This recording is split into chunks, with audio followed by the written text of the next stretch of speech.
All right, so welcome back to part 2 of our study on how you can avoid throwing money away by using Social Security arbitrage strategy. So go back to part 1 if you're just jumping in, where we showed you can make almost $250,000 by simple arbitrage. So we're going to do the 2 examples here right now that the good professors over at Stanford and the George Mason share with us. And then again, we'll go down the whiteboard below for part 3. I'll draw it out for you because again, if your brain works like mine, you got to look at it a couple times. You got to see the visual. So we'll give you the verbal and then we'll give you the visual. So don't forget to subscribe, of course, and then link or subscribe link. No, thumbs up, comments. All right, so the illustrative examples. We're going to give you 2. A few simplified examples will illustrate the various arbitrage opportunities we examine. Consider John, who is single and age 66, claims an annual Social Security benefit of $12,500.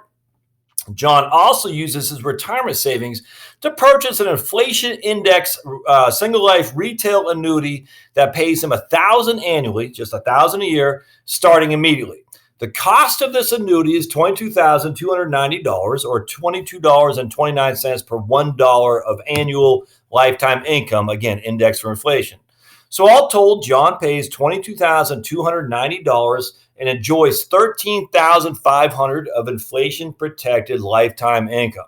So he puts $22,209 out and he gets $12,500 in Social Security and then $1,000 in the retail annuity. So he has $13,500. Costs him $22,290 and he gets $13,500 each and every year for the rest of his life. And that $22,290 is just a one-time thing, all right? And it's adjusted for inflation. We would argue that John has made a costly mistake. Given John's age, he has the opportunity to delay claiming Social Security. If he delays by 1 year, his Social Security benefit increases by 8%. In this case, delaying a year increases John's annual benefit from $12,500 to $13,500. Thus, after the delay period, John's income is exactly the same as it was his initial strategy. But this time, his income is solely coming from Social Security, because his Social Security benefit at 67 is $13,500. His Social Security benefit at 66 was $12,500. So if he delays and he needs $13,500, the $13,500 comes solely from Social Security. All right. During the first year, John's income is even higher, as he would have had access to that $22,290 that he would have used to invest in the annuity. By deferring Social Security, John can increase his annual real lifetime income by $1,000 for a one-time cost of $13,500. In effect, Social Security is offering to sell John an inflation-indexed annuity for $13.50 per every dollar of annual income, much lower than the retail cost. So this is where I got confused, and this is why I will say when I show you on the blackboard how this works. It took me a while to figure this out. But again, at the end of the day, in year 1, John's going to get $13,500 of income. That's what he needs. In year 1, he's going to take it from $12,500 from Social Security, and he's going to purchase a $1,000 guaranteed annual inflated annuity for $22,290. All right, so that's how he's getting his $13,500. $12,500 Social Security, $1,000 from his annuity. To get that annuity, it costs him $22,290.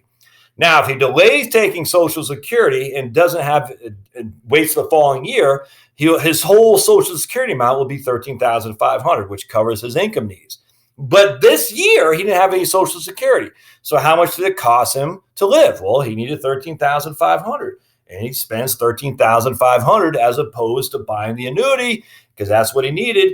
$13,500 is a whole lot less than $22,290, and that's roughly $8,000 of arbitrage savings is what he has in his pocket right there. And again, we'll go downstairs and draw that out. This example highlights 2 key points. First, deferring Social Security is equivalent to purchasing an annuity. In this case, the deferral-based annuity costs $13.50 per dollar of income. Second, since the deferral annuity is cheaper, there is a clear arbitrage.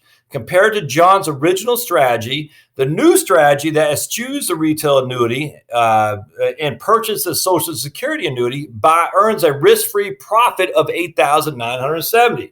The difference between delaying Social Security cost him $13,500 in that year, which he delayed Social Security, or taking Social Security at 66, but he still needs an extra $1,000, which costs him $22,290. Those two differences, $8,790. Note that by itself, purchasing the retail annuity is not necessarily a mistake. Moreover, claiming Social Security at 66 could be justified under certain conditions. However, the combination of purchasing an annuity and claiming Social Security at 66 is clearly a mistake, and that especially when there's an alternative strategy that does the same thing for a whole lot lower cost. The same basic argument can be applied to other situations. For example, if John is married, primary earner, then an increase into his Social Security benefit lasts for as long as either he or his spouse is alive.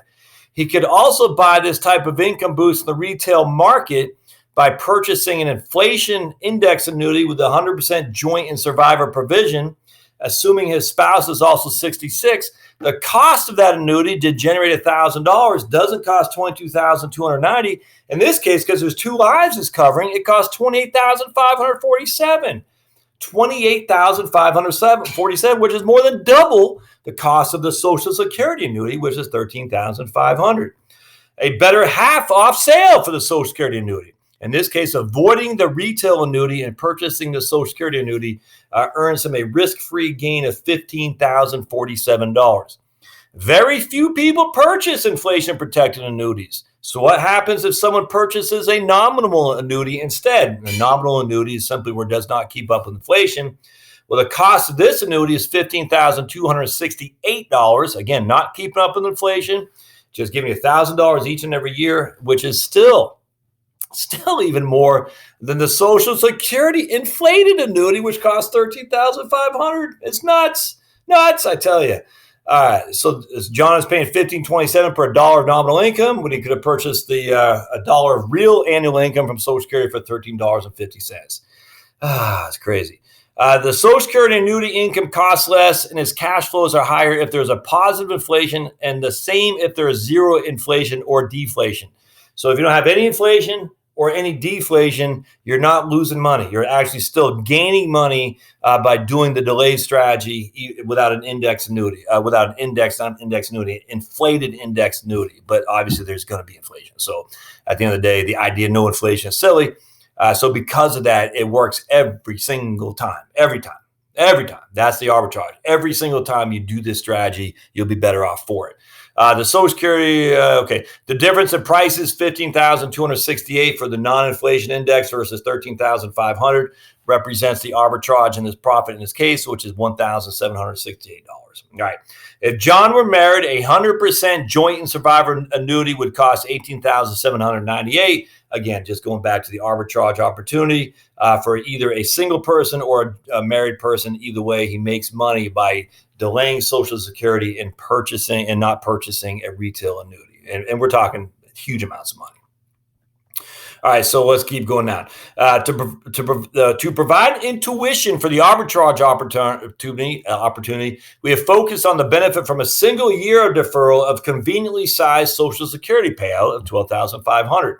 However, in many cases, the arbitrage benefit can be quite large. To get a rough idea of the maximum arbitrage benefit, assume John is a 62-year-old primary earner and earned the maximum taxable amount each year of his career. He is entitled to a Social Security benefit of $24,000 at age 62. If John can maximize his payment from Social Security by deferring until age 70, at 70, he would receive $42,240 from Social Security, which is a $18,000 increase from if he took it at 62. John would also receive $42,240 each year during the delay period if he used $337,000 of his retirement savings. So again, here we're talking about here, he needs $24,000 a year to make up the difference because he's essentially taking Social Security at 62, or he's taking Social Security at 70. All right. So basically, Social Security is giving $24,000 at 62. Taking it at 70, he's going to get $42,240.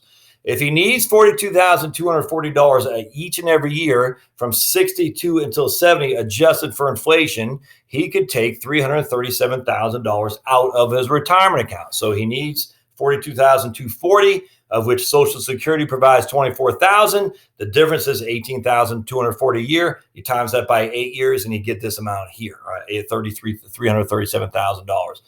Instead of the Social Security deferral, John purchased an inflation-protected joint and survivor annuity that paid out $18,240 annually from USA, TIAA-CREF, or something like that. In this case, that annuity would cost him $586,000. And again, we'll draw this on the whiteboard. It'll be easier to understand when I do this on the whiteboard. In this example, if John switches from purchasing the annuity to deferring Social Security, he would earn an immediate arbitrage profit of $248,405 risk-free. Not too shabby, my friends. Just think, but again, wait till we get to the whiteboard. We'll show you. If the spouse is considerably younger, then the gains would be even higher because the retail annuity cost would increase while delaying the Social Security remains the same. Because the retail annuity is based on 2 lives. You got John, in this case, say he's 62. And Sue, in this case, she's 58. There's a 4-year cost that the insurance company says, well, I got to cover not just John, because John's the male, he's older, he's going to die first, but I got to cover Sue. The arbitrage gains can be used to buy additional real annual income equivalent to 18% of the total annual income amount for those age 62. That's nuts. I mean, just again, if you're looking at a joint life annuity and one person is younger than the other person, the cost to buy that joint life annuity is significantly higher than what Social Security offers. It's nuts. At 66, we show that Social Security annuity was priced at $13.50 per $1 of annual income, and that is including inflation adjustments. It's just, man. It's crazy. All right, let's keep going down here. All right, let's see what else we got. Got other stuff here, and we'll show you some of the charts they have as well. That's why I keep looking over to the right, because I hope you all can see this. I know last time my Wi-Fi goes in and out. Got all my kids on the Wi-Fi, and it's cloudy and rainy out there, so sometimes my Wi-Fi doesn't focus very well. So I'm hoping to show you the charts, and that's why I keep going to the right to see if there's a chart that I need to be referring on the PDF. All right, so there are several interesting results observed in these graphs. First, couples have larger arbitrage gains opportunities relative to singles, again, because it's a joint life. And there are larger arbitrage gains from choosing the deferral strategy over retail annuities compared to defined benefit annuities. So I want to talk about this for just a second. And this goes back to taking a retail annuity, it has nothing to do with Social Security for a second, versus buying one from your company. All right, so let's just say you have a 401k and your employer allows you to take an annuity. You can annuitize it. Or you can say, well, I'm going to roll that money over and buy a TIAA-CREF, USA, the principal, whatever, annuity instead. What will pay more? Well, most likely your company plan will pay more. And here's why. Because a company plan is based on the general population of the people in the 401k plan.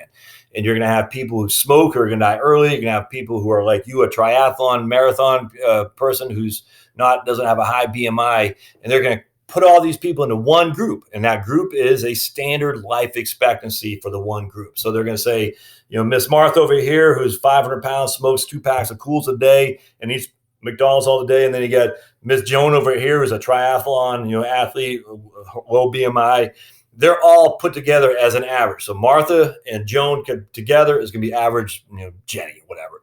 And so because of that, so what's happening here is when Martha dies, she's subsidizing Joan's annuity payout. Does that make sense? That's the mortality credits you get in a group life insurance contract, be it health insurance, life insurance. In this case, life insurance is an annuity.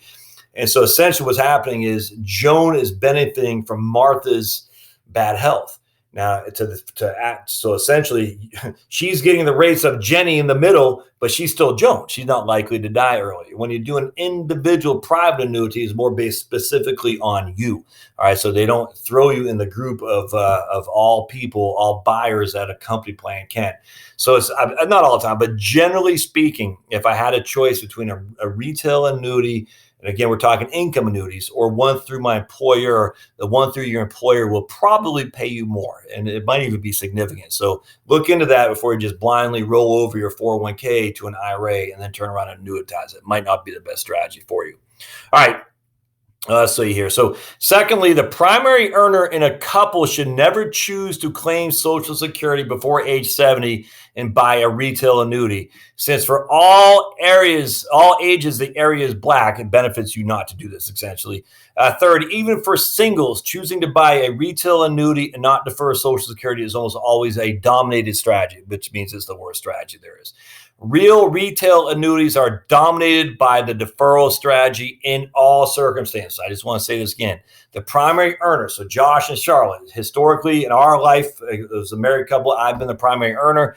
I should never choose to claim Social Security before 70 and buy a retail annuity, ever.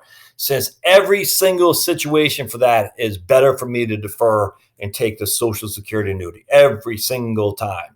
And then if I'm single, choosing to buy the retail annuity and not defer Social Security is almost always a dominated strategy as well. Retail annuities, essentially the price of retail annuities versus what you get in Social Security is every single time dominated by Social Security being a less expensive annuity. It's amazing. I want to see anything here for a graph. Okay, retail annuity is the worst strategy. So the Social Security annuity is annuity through your company, or the retail annuity is the worst one in that case is the retail annuity. All right, so we do want to look at this. Table 2, let's see, this is page 18. So let's go to page 18. And this is post-tax analysis too, which I like because this is even before taxes. And remember, Social Security is much, much more tax-friendly than IRAs, annuities, or anything like that. So let's look at page 18, the tax implications here. Yeah, okay. Oh, yeah, this is great. All right, so we're going to look at this right here, and we're going to say, okay, table 2, post-tax analysis, real annuity versus deferral to age 66. So here's our baseline. You got we'll say Josh is the primary earner, Charlotte's the secondary. We got annuity of $5,000 a year. We got other income of $30,000. All right, and that's going to be, anything, 401k, IRA distributions, you just name it. So our combined income, our provisional income, is going to be half our Social Security plus this other stuff right here, and that's going to be $50,000. So Social Security is $30,000 total. Half that's $15,000. We take our annuity payout, which is $5,000. That's $20,000, and we add our other income. So we have $60,000 of combined income, which makes our taxable income, taxable Social Security, $11,100. You take the federal taxable income. It's $46,100, and you're going to pay tax of about $6,000 on that. All right. So again, you take your provisional income. How much of that is taxable to Social Security? The taxable Social Security is $11,100, and that so $11,100 is your taxable Social Security plus your your other income plus your annuity income. That's $36,000. $35,000 plus the $11,100. Your taxes owed in this case are $5,933.93. Now I'm going to defer Social Security, all right? And so here I still need to make up that money. I still need this amount of money after tax income of $59,008, and I'm going to take that from taking more from my IRA and 401k. So deferring Social Security, but taking more from my IRA and 401k. So now I'm just paying. I only have taxable Social Security for my provisional income. I got an annuity payout of $1,722. I got other income, $56,000, significantly higher than before because I'm taking more from Social Security out, which means my combined income is $63,071. Again, provisional income, which means I have to pay $8,500 in taxable Social Security. It's 85% of the $10,000 that Charlotte was making. At the end of the day, I'm paying significantly more in taxes. That's almost a double, not quite above 40%, 60% increase in taxes for the same amount of money. All right. So people are like, whoa, I don't want to do that. But watch what happens now when I start taking Social Security at 66. Now my taxes are about $400 lower, but my income is significantly higher. I got $62,881 of after-tax income compared to $59,000 of after-tax income I had before. So my taxes drop, not significantly, but $400, about 8% would drop in taxes, but my income went up by that's about 5 or 6% there, simply because Social Security is tax much more friendly than anything else. So essentially, if we're paying a little bit more tax today, and from 62 to 65, I get a whole lot less in tax in the future, all the while getting more income as well. And then when I die and I leave it to my wife, so now Charlotte, she loses her benefit, but instead she gets mine. And again, we're inflating that with inflation. And you can see here, she has a 4,196 increase. We're not inflating with inflation. We're inflating this because I get 4 more years, 8% a year of my delayed earnings credits. So my Social Security benefit is higher, and which essentially gives her a significant bump over if I did not delay, which is $4,196. So she pays $1,000 less in taxes and gets $4,200 more in income simply because of deferring Social Security. And again, I've talked about it a million times a Sunday on my YouTube channel. I just can't stress enough the after-tax ramifications on deferring Social Security as well. So let's keep going down here. I think I only got a couple more things I want to talk about before I get on the whiteboard here. So let's see what we got here.